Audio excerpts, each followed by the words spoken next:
weight loss drugs. Oh my gosh, they're in the news every single day. And look around, it seems like somebody is on them. Well, it wouldn't be surprising if you did know a lot of people are on them, because right now the statistics are saying 1 out of every 8 people are on them. That's 12.4% of the US population, or about 15 million people. That's a lot of people. Now, what I wonder about all these people on these drugs is, first of all, I went to a party one night and it was a dinner party, and all the dinner was spectacular and I enjoyed every bite and I could even have seconds, but nobody else ate. But when the desserts arrived, they were glommed up. So that gives me serious concern, which is why I wanted to introduce my 2 guests, and I couldn't wait to interview them because they're the co-authors of a new book, and I want to make sure I get it right, so I'm going to look at it. It's Losing the Weight Loss Meds, a 10-week playbook for stopping GLP-1 medications without regaining the weight. Because, wow, that's a big concern. Are you on these for life? Let's turn it over to my guests, Dr. Holly Wyatt and Jim Hill, who's a Ph.D. Welcome. Thank you. We're happy to be here. Yes, really excited. This is such a hot topic. It sure is. Now, before we get into your book, these medications are clearly being heavily prescribed. I saw another statistic that last year one insurance company said it estimated over $300 million, which was, I don't remember what percentage of their overall budget for prescriptions, but it was a huge chunk. Mm-hmm. Where'd this come from? Why do you think it's become so instant into the marketplace? And what do you think is going to be the trajectory where it's going forward? Well, I'll start and Holly can correct me if I get it wrong. But the reason that they're so prevalent is simply because they work. They're fantastic. They're game changers in our field. We've developed medications over decades. These are medications that actually work. If you want to lose weight, for most people, these medications will help you lose weight. However, that's only half the battle. It's like a football game. We're at halftime and winning, but we have the second half to play. And the second half of these medications is, once you achieve the weight loss, how do you keep the weight off? How do you prevent the weight regain? I'll just add that these medications are producing a lot more weight loss than medications we've had in the past. And that's really why people are seeing them as game changers. Is we had medications in the past, but they didn't produce this amount of weight loss. And finally, people are losing enough weight where they're saying, okay, this is having a big impact on my life and I'm ready to maintain it. And so that's what's really new, is the amount of weight loss these medications are helping people achieve. Now, one of the things that I always focus on, I use a body fat scale every day. I always focus on, what percentage of my body is water? What's percentage is fat? What are my bones weighing in at? And, you read that so much of the weight loss, I think it's up to 40%, is actually muscle. That's a scary number, especially for an aging population that does not want to fall down. And one of the number one reasons for broken hips, which set a serious decline in health for the rest of someone's life, is a broken hip. Yeah. So what do you think about the percentage loss numbers? Yeah, I agree. That's something we need to be looking at. I think what people don't realize is when you lose weight by any method, some of it is lean tissue muscle, and that's not new. But what we're seeing is with this large amount of weight loss, that may translate into a larger amount of lean tissue or muscle loss. We're still trying to figure out exactly what the percentage is. It may not be everybody loses 40%. It may be certain populations. You're right. We don't want to lose lean tissue for some of the reasons you said. Functionally, metabolically, it is very active. It burns calories. That's the weight we want, is the muscle. But it's not like these medications are doing something that's been different. Weight loss, you'll lose fat, but you lose muscle. When we looked at bariatric surgery in the past, which also produced large amounts of weight loss, we see large amounts of muscle loss too. The other thing to remember is when you gain weight, you gain muscle. So a lot of the people starting out at this higher weight are starting out at a higher amount of muscle than other people. But I do believe we need to follow this. We need to look at it carefully. There may be certain groups that are losing too much. We need to understand it. And there potentially are things we can do to change what I call the quality of the weight loss, not just look at quantity, but the quality. I'm And the wondering if bottom you line- can wait a second, Jim. I have a question for you Sure. both, and maybe you can both comment on this. One of the things I've observed is that a lot of the people that I've met who are on these drugs, when they do eat, they're almost in a craving state of sugar. Huh. Have you observed that? What can you say about that? Is that just because they're not hardly eating any? So they say, well, if I'm going to eat, I might as well eat what I really like, which is a chocolate bar or a bowl of ice cream? Or is there some mechanism of action that is happening there? I can take a shot at that. I think that I don't know any data to say that they're craving sugar. If anything, I think the data shows they don't crave as much. Their addiction potential. It was data. It was okay. But I think what you're seeing is not necessarily a craving. At least that's maybe what I haven't witnessed or I've heard people talking about, but is for the first time in their life, I can have a small amount of the foods I really want, and I feel in control with my eating. I've never maybe given myself permission to have dessert. And suddenly now I can. And so I'm wanting to do that. And so I think you may be seeing in some individuals them choosing different foods. Part of that just may be from their history. I don't necessarily think it's craving induced. Most people say the noise and the desire for some of those foods actually decreases, doesn't increase. Yeah, I think you really bring up a great point. And one of the things that I would emphasize is not everybody's going to respond the same way. I love it. I read these articles on, people on the drugs are going to go out, they're going to look for healthy food, they're going to join the gym. Some of them are, but not all of them. And I think we have to understand there are going to be different responses, but the medications do change your relationship with food. And your example shows that. 5 years ago at that dinner table, it would have been completely different behavior. And the medications have changed the way that people see their relationship with food. Can you both elaborate on that? That's an interesting line.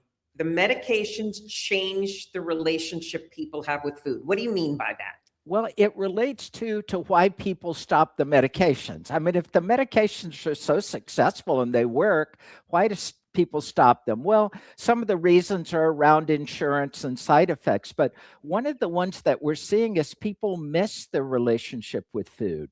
There are people that enjoyed going out to eat. It was a social sort of thing. And now, like you said, they go out and here's this wonderful meal. They're not that hungry. It doesn't do it for them. So some people accept that just fine. Some people miss that relationship. For people who don't know, can we talk about the mechanism of action or what triggers in the body that causes someone to desire less food? Yeah, so the medication mimics a natural occurring hormone called GLP-1. And this hormone is responsible for really controlling appetite and helping with satiety, telling you when you've had enough food. So when you eat a certain amount, it's secreted by some of the cells in your intestine, and the naturally occurring hormone goes to your brain and says, okay, you've had some food, you can stop, you can be satisfied. That's how it normally works. These new medications look very, very similar to that normal or native GLP-1. They're analogs. That's what we call an analog. They're not identical, but they're very close. And this medication will go and sit on the same receptors that your normal GLP-1 will sit on. The difference is it sticks around for a really long time.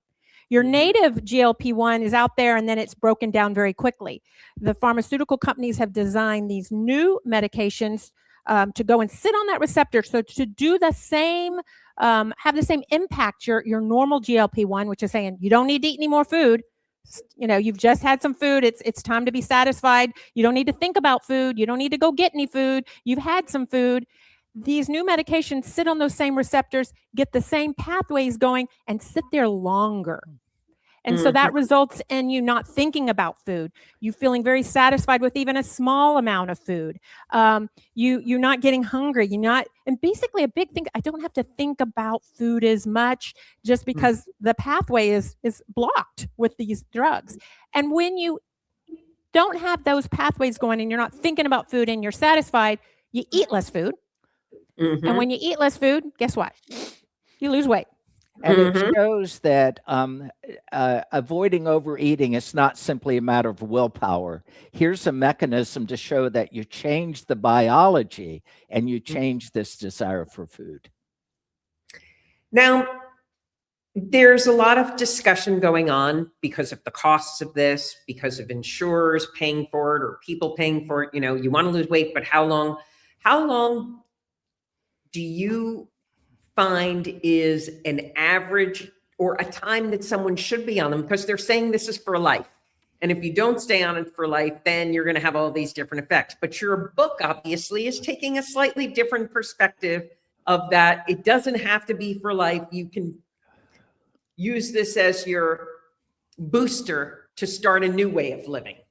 Yeah, let me clarify that. I don't think there's an amount of time you should be on it. And we say right up front in the book, if you want to go on these drugs, you're feeling good, they work, and you want to stay on them forever, great.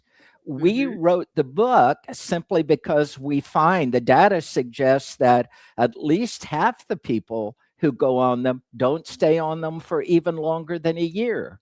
The other thing we know is when you stop the medications, you regain the weight. So we aren't saying you should stop them. We're saying if you decide to stop them for whatever reason, we want to help you not regain the weight. And in a world where one day butter's in, next day butter's out, one day meat should be in every meal, next day you shouldn't touch meat at all. We could go back and forth with the cycles. What does healthy living look like to you after or even during GLP-1, where someone starts to create those adaptations to a healthier lifestyle? Yeah, that really is a big question, and it's an individual question. And I think one thing we've discovered is for so many years in the science world, we were trying to find the best diet. And that's part of the reason why these things cycled in and out, is we wanted to say this is the thing you need to do to be healthy, or the diet to eat, or the trick, so to speak. And now we're starting to realize there isn't one way. You really need to figure out what's going to work for you. Sure, there's some guidelines. I'm not going to go out there and say, you should eat candy 24/7 a day. I mean, there's obviously some recommendations. Vegetables are good, but how you apply this to your life and what works for you and your physiology is not going to be as easy as this is the one way. You've got to have options, and we've got to start studying it that way, and we've got to start communicating it that way, which is hard because people want the quick soundbite of this is the solution, this is the diet, do this and you're good. And we wrote the book around 3 pillars for keeping the weight off. But these pillars apply to how to live a healthy life in general. And the one thing is you've got to do them all 3. So one pillar is nutrition. And there's so many people that just think nutrition is it. That's the answer. You eat healthy, everything is good. But there are 2 other important pillars. One is physical activity. I have studied tens of thousands of people who have lost weight and kept it off, and rarely does someone do it without increasing physical activity. And the third bucket is one that Holly and I are beginning to think may be the most important of all. That's how you use your mind as medicine, your approach, your mental capacity, your resiliency. So, it's like a 3-legged stool. You take any one away and it collapses. And so we wrote the book around helping you use food as medicine, physical activity as medicine, and your mind as medicine. It's very interesting you tie that together like that, because Medicine has become so fractionalized in so many ways. You go to this doctor for, you go to this doctor for your bones, you go to this one for your arthritis, you go to this one, for your whatever you're dealing with. But it's like there's no longer that one gatekeeper that's helping you with everything, the traditional family doctor kind of thing. Yep. And it's happened. You've seen the acceleration of how the body's become fractionalized along with medicine. It's like, oh, you've got a sore elbow. Well, let's take care of the elbow instead of, well, what's causing that swelling in that elbow? Why are you getting inflammation there? Yeah. What's going on? And what I'm hearing from you when you add the mind part is you're looking at it and saying, wait a second, that food is going to impact your mind as well, and how you're thinking and how you're feeling. So tell us more about this triumvirate of health. Well, I'll start and then Holly can expand on that. But I think you're exactly right. I mean, if you think about it in medicine, we treat the symptoms. So we can treat type 2 diabetes and heart disease and kidney disease. I think there's a part of medicine and science that's becoming more holistic. Let's look at how you live a healthy life, which is going to prevent some of those things. And that's why we focused on these three. Now, each of these three is very complicated, but the whole idea of worrying about nutrition without physical activity, it's like worrying about your income without thinking about your expenditure. You can't look at one without the other. And the mind, if you don't have if your mind state is not right, you're not going to stick with the diet and the physical activity. It is so intertwined and it's very holistic. Mm-hmm. I agree. I also think it fits with how we are starting to think about success. Yeah. Is success just getting this elbow better, or is success really broader than that? And when it comes to weight loss, that's one of the big things that really works with that mind state piece, is let's start looking bigger than just about the weight loss. Let's look at your life. What really, most people who want to lose weight are doing it because they want a better life. They want to be happier. There's something that they want more of in their life. If I always ask people, if the scale changed and you got whatever this magic number is you would like the scale to be, and nothing else in your life changed, nothing else, would Good that be question. success? Yeah, it's about happiness. That's what we want. We want a happier, higher quality of life. Weight is a part of it. Absolutely, it's a part of it. And one of the things that we talk about in the book, think about success. What does success really look like? And how can you work on aspects of success other than just your weight? One of the things that Holly does a lot with her clients is to tell them, live large. Okay, you're losing weight, but get out of your comfort zone. Go out and start dancing or dating or this or that. That's part of the whole gestalt of what success really should look like. It's very interesting that you raised this point, because one of my all-time favorite books was, I think it was written in 1973, was Maxwell Maltz's Psycho-Cybernetics, I think it was called, Psycho-Cybernetics, where he talked about, he was a surgeon and a psychiatrist, and he primarily worked with people who had hair lips. And he would talk with them and say, I did this surgery for you, but he realized many were still in the same mentality of someone who was, in their mind, ugly, distasteful, not worthy for a seat at the table. So it was a very sad and emotional book to read about how you can change physically, but without putting in that mental effort, you might not get that change you're hoping for. And you're saying also the physical part, because if you're not working out, you're not toning up those muscles, and you get a lot of extra loose skin, Yeah, we talk about that, and we talk about your identity. So once you've succeeded, are you thinking about yourself, well, I'm a former obese person and that's who I am? Or are you somebody else? Are you an adventurer or a traveler? So in some ways, going through a journey like that almost gives you a chance to reinvent yourself. Who do you want to be? And being a formerly obese patient is not a great identity. And so we talk about how you can change your identity along with the weight loss.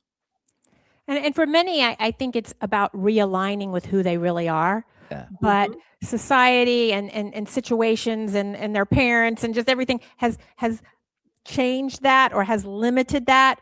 And it's about recognizing that. And, they say, I never thought of myself as an athlete, but you know what? I am an athlete.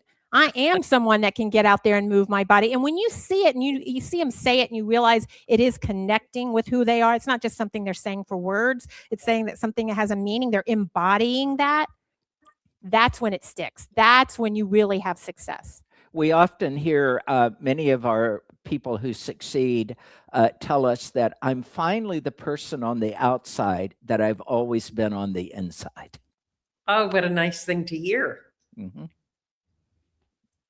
Where do you, let's get psychological a little here. Where does that disconnect occur where someone doesn't feel like they're the person, that they're one person, and that splits, that I'm not that person you're seeing, I'm a different person inside?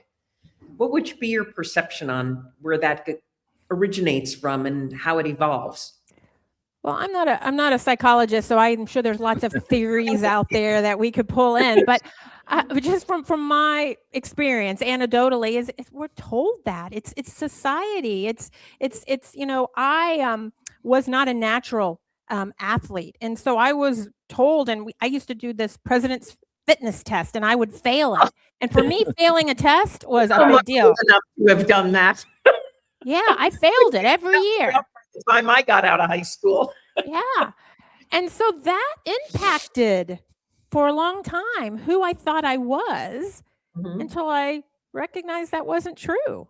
So I think that's part of it. And think about, as you gain weight and you get bigger, society has basically told you that you're not one of the beautiful people anymore. You shouldn't be out here going to parties and this and that. And I think we buy into that. And Holly often says that many of the people, because of their weight, they're on the sidelines. They don't get out and engage in life. And you talk to them, and some of them will say, I don't deserve to do that. How sad is that?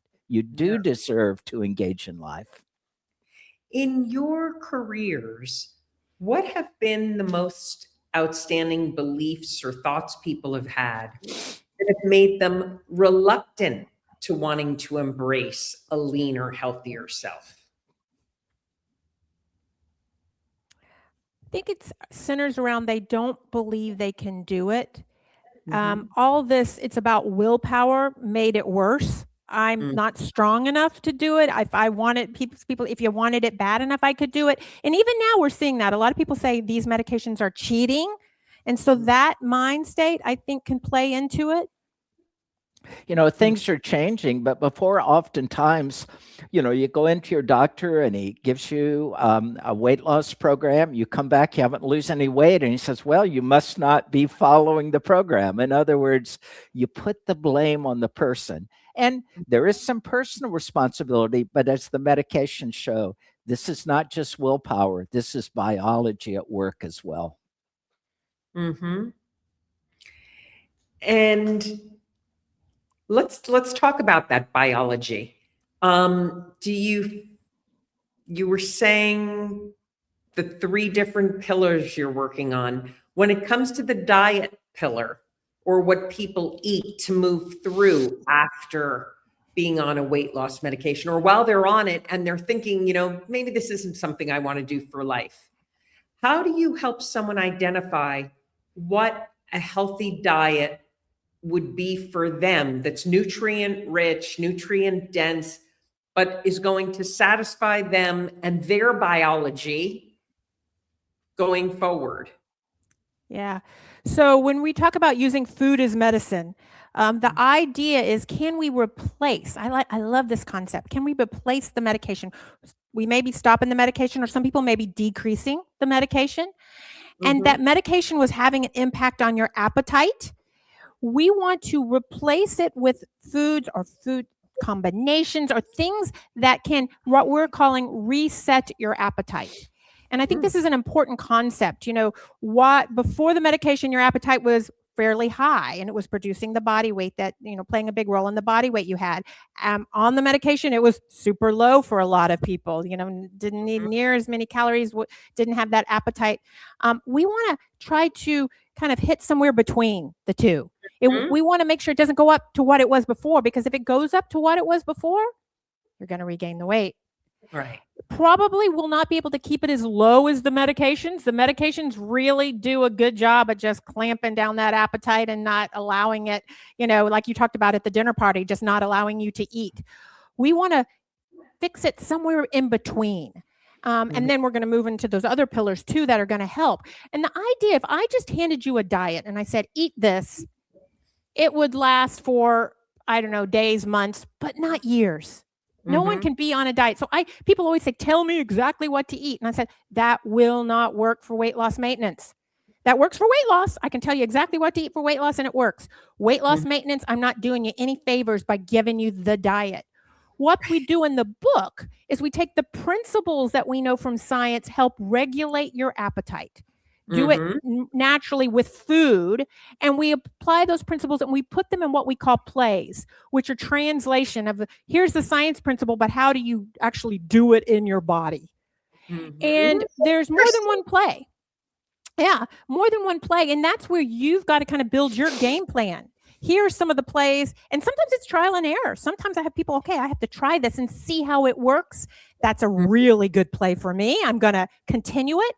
Or that didn't work for me. Let me add in a different play. Just like if you were on a football team and some plays work for certain situations and some plays don't. But it's not a certain food, it's principles that are then translated. So let me give you an example. We have something called an appetite reset meal. It's the first meal of the day. I'm not going to tell you exactly what to eat, but I'm going to give you some parameters, a certain amount of fiber, a certain amount of protein, a certain amount of carbohydrate, that you can figure out what foods fit that for you.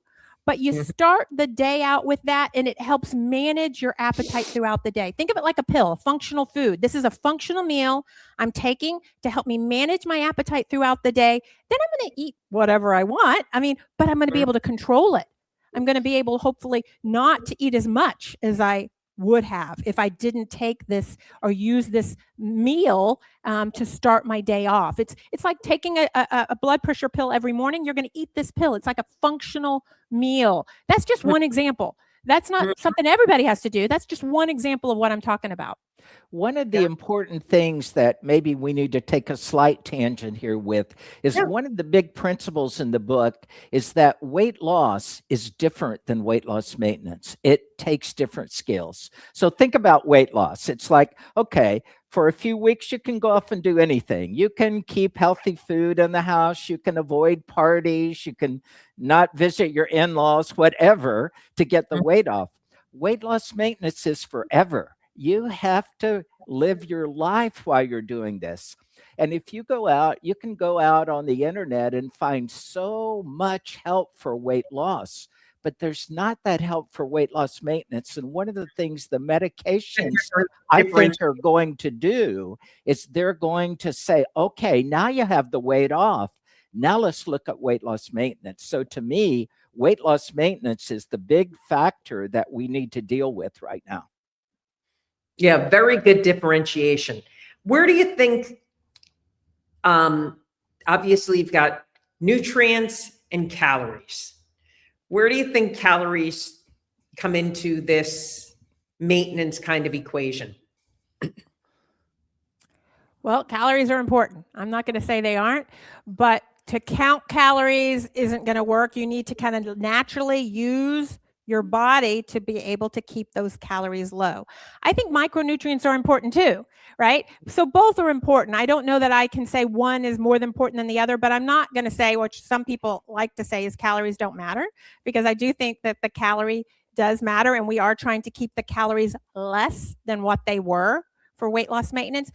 But when you eat less calories, you got to make sure the calories you eat get you enough of the micronutrients, the vitamins, the things we know that we need in our body to be healthy. So it becomes a little bit more important. When you're eating a lot more calories, you have more wiggle room in terms of some food doesn't have to have the micronutrients to be nutrient dense. And when you eat less, it probably becomes a little bit more important. And this is also where physical activity comes into play. See how I've tied these two pillars together? Yeah. Because when you lose weight, you have a smaller body, and that smaller body requires fewer calories. So Right. you have to eat less to maintain it. Physical activity does at least two important things. Number one, it increases your energy expenditure, meaning you can eat more calories without gaining weight, which is fabulous. The other thing that physical activity does, it optimizes your metabolism. As you've had, when people have years of being overweight and particularly being sedentary, their metabolism doesn't work as well as it should. You become insulin resistant, you have fewer mitochondria. We could go on and on. Physical activity can correct that. Now, it doesn't give you a super metabolism, but it puts your metabolism back to its optimum level given your genetics. So that's how food and physical activity work together. Again, studying people who keep the weight off successfully, very few people can do it with food alone because you're constantly having to food restrict to meet the low energy requirements of your lower body weight.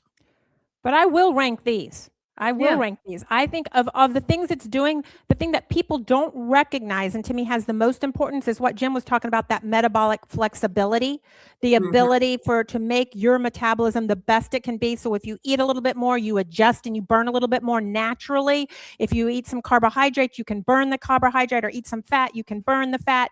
And people don't understand that. They tend to think, okay, I'm going to go out there and walk 3 miles. That's 300 calories. Well, that isn't that much, I'm going to eat that in 3 bites of my dessert, but it's doing that, which I do think is important. But I would put this metabolic flexibility, maximizing your physiology ahead of that. That's what people don't recognize. The third thing I would add is it protects your lean muscle. It gives you that functional piece. So I would even say there's a third, bucket in there. Holly, and there's a fourth because it actually reflects back on your mind state and improves your mind state. So, physical activity is an amazing sort of behavior. It does so many good things. When people say, what I find interesting is how you've broken it down in the 3 things, because there are definitely people who say, well, I just watch my diet. You're right. And they're very lean, and they've got that super lean physique. Then there's other people who say, well, I just work out. I eat whatever I want. You're tying things together and giving people a good roadmap. Yep. For going forward. When we live in an age where if you go online, you'll see people taking anything from 1 to 1,000 supplements a day and touting them all and raving how, no, this is helping me maintain my weight loss or manage my weight loss or manage my stress. What do you think is going on in that area as it ties into the diet industry? Well, I think people are looking for an easy way to do it with diet alone. And if there's one thing I've learned in 40 plus years of research, you cannot do it with diet alone. Diet is critically important. Don't get me wrong. Absolutely critically important. But diet and being sedentary, it's very hard to find any kind of diet that's going to optimize your health. You have to combine all these things together. So diet is important, but it's not the only thing. And supplements aren't going to overcome the lack of physical activity, for example. How do you think social, because you talked about the mind, how do people integrate socially when they're trying to adjust what they're eating? And how do you think the importance of being social ties into it? Like, Dr. Wyatt, you mentioned going out and dancing, but which is not just for your own physical activity, connect with others. So where does the social aspect of all this fit in with a lifestyle post GLP-1s? Yeah, that's a really important point. And we have a whole chapter on the social environment. Now, one of the things we know, and this seems obvious, is you tend to behave around the people you hang out with, right? I mean, if you're We've had one of our clients, he went out every night for pizza and beer with the boys. And guess what? He was eating pizza and beer every night. He gained weight. So what we talk about is optimizing your social environment. Now, we don't tell you to get rid of your friends or your family, but we talk about how you can enrich that. So it's like living large. Think about if you want to be physically active, join a volleyball group or a walking group or a softball team or a pickleball thing. And what you can do is to look to spend more time with those people who value the behaviors you're valuing. Right. Yeah. I always say if there's a behavior you're struggling with that you really want to incorporate, but it's new for you and you're struggling to get it into a habit, go out and find someone who's doing that behavior, whatever it is, and start hanging out with them. That's a way to make it easier. You're more likely to be able to continue that behavior. And that's just the contagiousness of behaviors. We also know that there's some people that are doing behaviors that you don't want, but you're going to hang out with them, right? There's family members that, you're not going, you want to spend time with them, but maybe the behaviors they're doing aren't ones you want. And so you can be contagious with them without even knowing it. One of our secrets that we talk about, it's stealth, is called Be the Change. Is if someone's doing a behavior you don't want to do and you don't want to change that, you don't do that behavior around them. Don't tell them what you're doing. But for instance, if you wish, at work, people would bring some healthy options to a potluck, you bring the healthy option to the potluck and eat it. And then watch as you might influence the behaviors as things go on, in the future meetings. It's so powerful. It's one of my favorite things. I do it all the time and see how much power I can have to change other people without them even knowing it. We've had people tell us that I started going for a walk at work, and at first it was just me. And gradually people would say, well, maybe I'll go with you. And pretty soon they have a whole walking group doing it. You said something so important, and then you backed it up, Jim, which is don't tell them, just do it. If you tell them, they're not going to like that. Whatever, who's going to tell you everything and becomes the pontificator instead of just the doer. Like exactly. I have wives or husbands that say, I'm going to tell my wife this, I'm going to tell my husband. I'm like, no, that's the worst case. Don't tell them a thing. Just under the radar. Yeah. Because it's fascinating when somebody shifts something, if my husband, if we're in New York City and we're 40 blocks away, and when at the end of dinner, instead of having a cup of tea, to digest or whatever, he says, well, let's just walk home. Sometimes I'm like, okay, and I'm always happier I did. No, it's true. And I think a lot of people out there want to be healthier. And I think if you give them those examples and they decide to join in, it's way better than saying you ought to do this or that. Well, the unhealthy behaviors are contagious, but the healthy behaviors are just as contagious. And that's what I think you got to realize. And sometimes it doesn't happen right away, but over time, it's amazing how you can change people, and the norm becomes we walk somewhere after dinner. That's just what we do. That's just normal behavior for us.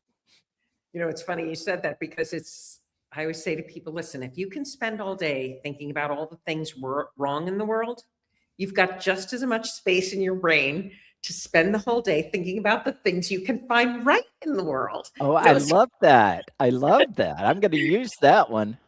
And it's the same thing with what you're saying. We can, take that walk, or instead of, let's say we always get together for coffee, let's get together for a walk. Yes.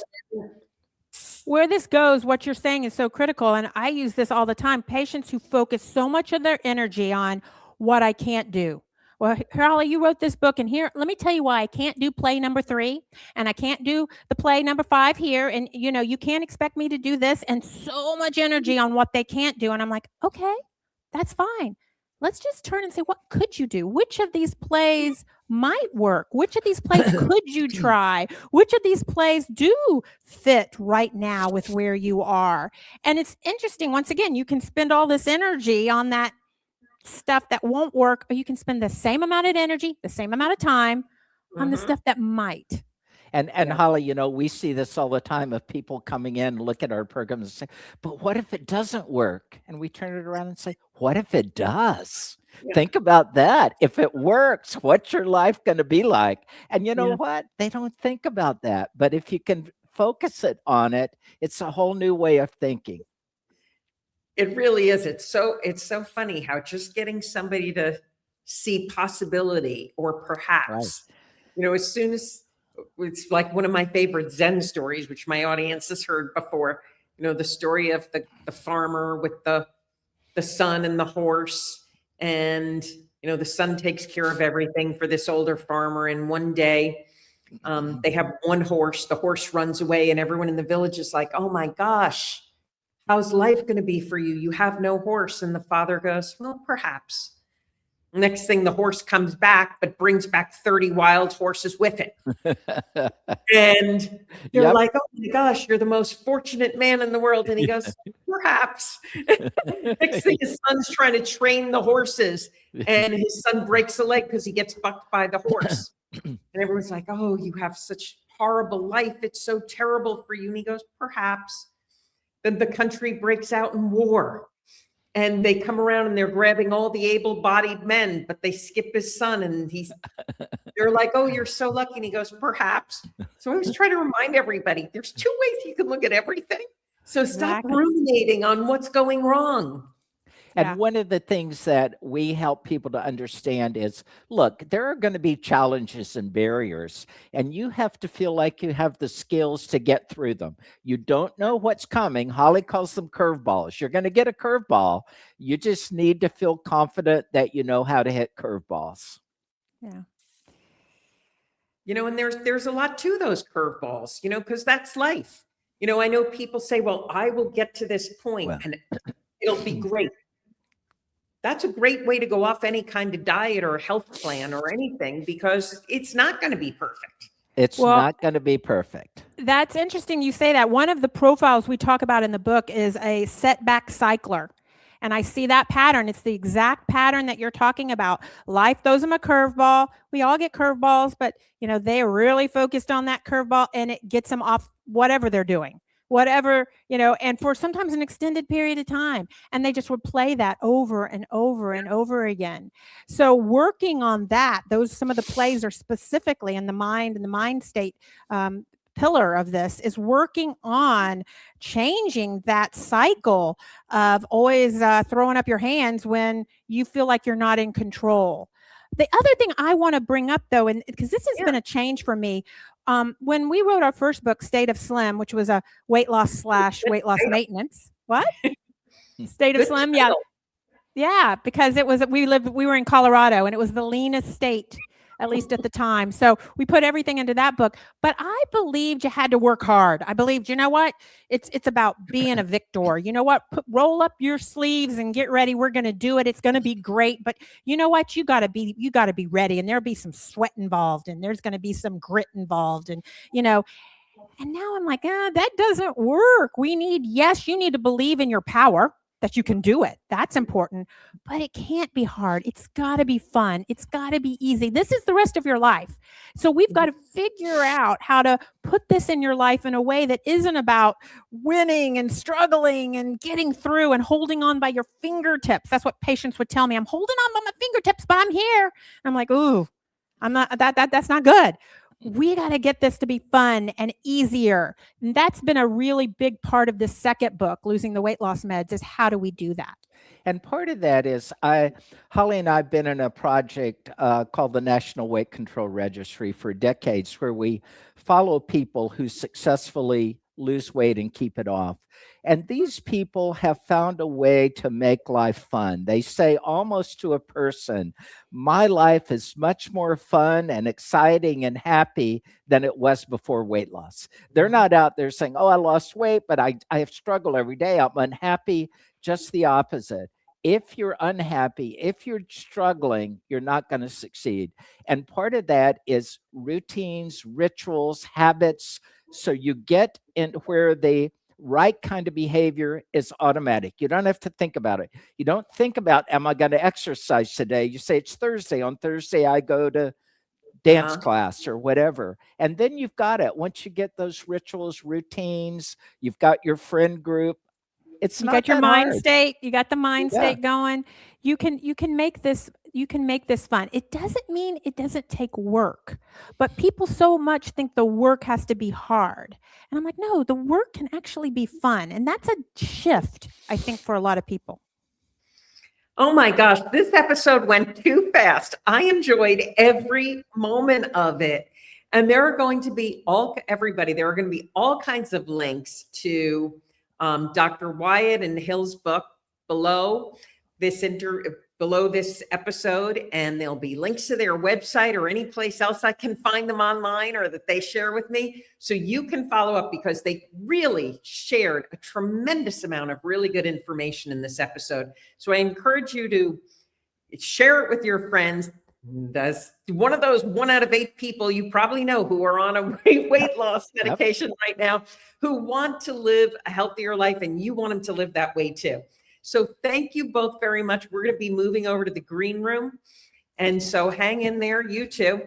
I'm Dian Griesel. This is the Silver Disobedience Perception Dynamics podcast. I hope you hit subscribe. I have only the coolest people get interviewed here. So they're always fascinating. They always share great stuff. And I just love learning from them. And I'm sure you will too. So thanks a lot. Stay tuned, hit subscribe, follow all the links below, and see you next time.